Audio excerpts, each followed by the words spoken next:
안녕하세요. 이상큐브입니다. 지난 6일에 핵잠수함과 관련한 흥미로운 뉴스가 국내 언론에서 보도되었습니다. 잠시 기사의 전문을 살펴보겠습니다.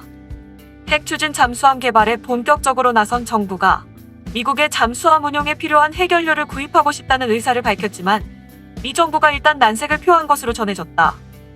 정부는 2030년대 초반에 핵잠수함을 실전 도입하겠다는 강한 의지를 보이고 있어 해결료 문제를 풀기 위해 미국 측과 상당 기간 협상을 벌이게 될 것으로 전망된다. 4일 워싱턴의 외교 소식통에 따르면 정부는 지난달 중순 방미한 김현종 청와대 국가안보실 2차장을 통해 미국 측에 한국의 핵잠수함 개발 필요성과 계획을 설명하고 이를 위한 해결료를 미국에서 공급받고 싶다는 뜻을 전달했다. 한국 정부는 핵연료의 공급과 사용은 민감한 외교안보 사안인 만큼 유럽 국가들보다는 동맹인 미국에서 구매하기를 희망하는 것으로 알려졌다. 그러나 미국은 자국의 핵 비확산 원칙을 언급하며 한국 정부의 요청을 일단 수용하지 않은 것으로 전해졌다. 도널드 트럼프 행정부의 한 관계자는 이에 대한 본보의 질의에 미국은 그 어떤 나라에도 핵잠수함 연료를 판매하거나 넘기지 않는다며 이는 미국이 갖고 있는 원칙으로 한국뿐 아니라 일본을 비롯한 다른 동맹국들에도 마찬가지라고 설명했다. 그러면서 핵잠수함의 연료는 우리가 한국에 판매한다고 끝나는 문제가 아니다라며 설치하는데 복잡하고 정교한 기술이 요구되는 데다 이를 운영 관리할 전문 인력과 유지보수 장비들이 따라붙어야 하는 문제라고 덧붙였다. 한미 양국 간 원자력 연료의 공급 및 이용에 관한 내용을 담고 있는 한미 원자력 협정은 군사적 목적의 핵연료 사용을 제한하고 있다. 정부는 핵잠수함은 이 협정에 적용을 받지 않는다는 입장이지만 미국이 이에 동의할지는 미지수다. 정부 관계자는 해결료 도입 추진 여부에 대해 외교안보 사안에 대해서는 확인해 줄 수 없다고 말했다.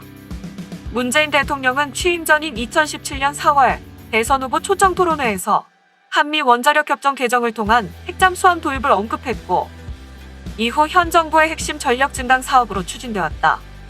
국방부는 지난 8월에 2021년에서 2025년 국방 중기 계획을 발표하면서 3,600톤에서 4,000톤급 잠수함 3척을 핵잠수함으로 운영하겠다는 계획을 사실상 공개했다. 이상이 기사의 전문이었습니다.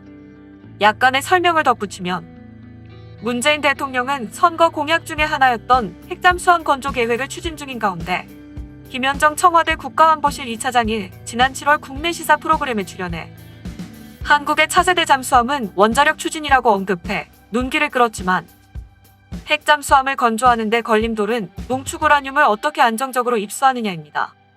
기본적으로 핵잠수함 보유국은 핵연료를 당연히 자체 공급하고 있으며 프랑스의 협력을 받아 핵잠수함을 건조 중인 브라질에서조차 핵연료 확보를 위해 핵연료 주기를 확립하고 있으나 한국은 한미 원자력 협정의 영향으로 핵농축이 20% 미만으로 제한돼 있어 국내에서 고농축 우라늄을 제조할 수 없습니다. 또한 20% 미만의 핵농축에 대해서도 군사 용도로의 전용이 금지되어 있습니다.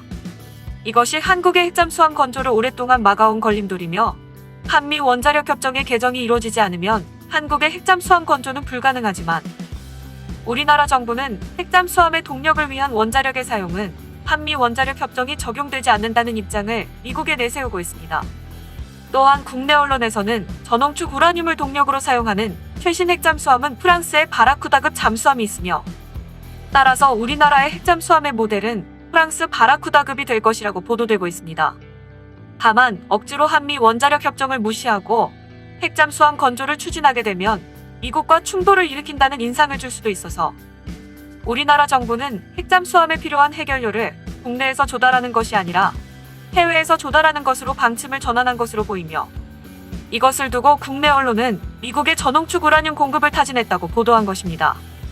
국내 언론의 설명에 따르면 우리나라 정부는 지난달 김현정 국가안보실 2차장을 미국에 파견하여 핵잠수함의 필요성과 건조 계획을 설명했으며 그때 미국에서 저농축 우라늄을 공급받고 싶다고 타진했지만 미국은 핵잠수함에 사용하는 농축 우라늄을 외국에 판매할 수 없다고 한국의 요청을 거부한 것으로 보입니다. 우리나라 정부도 미국은 잠수함을 해외에 판매하지 않으며 하물며 핵잠수함에 사용되는 농축 우라늄을 우리나라에 판매할 것이라고는 기대하지 않았을 것입니다. 그렇다면 우리나라 정부는 왜 미국에 거절당할 것을 알면서도 미국으로 갔을까요?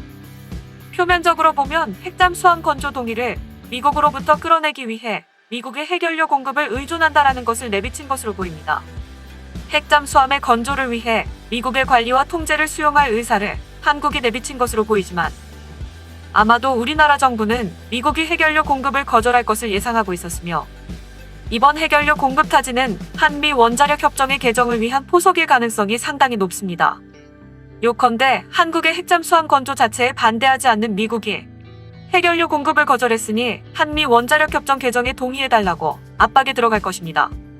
이와 관련하여 청와대는 국내 언론이 6일 보도한 미국의 전홍축 우라늄 공급을 요청했다는 내용이 맞느냐는 질문에 안보 관련 사안이라 확인에 응할 수 없다고 했고 언론에는 국익과 관련된 문제이므로 신중한 접근을 부탁한다고 요청했습니다. 통상 청와대는 근거 없는 비판이나 억측 기사에 대해서는 의연하게 부인하는 일이 많은데 이번만큼은 침묵을 요구했기 때문에 미국의 전홍축 우라늄 공급을 요청했다는 얘기는 사실일 가능성이 높습니다. 이번 미국의 전홍축 우라늄 공급에 대한 요청은 우리나라 정부의 큰 그림 중의 하나일 가능성이 상당히 높습니다. 앞으로 우리나라의 의도대로 핵잠수함 건조 추진을 위해서 미국이 한미 원자력 협정 개정을 강행할지 주목됩니다. 이상 마치겠습니다. 시청해주셔서 고맙습니다. 이상큐브였습니다.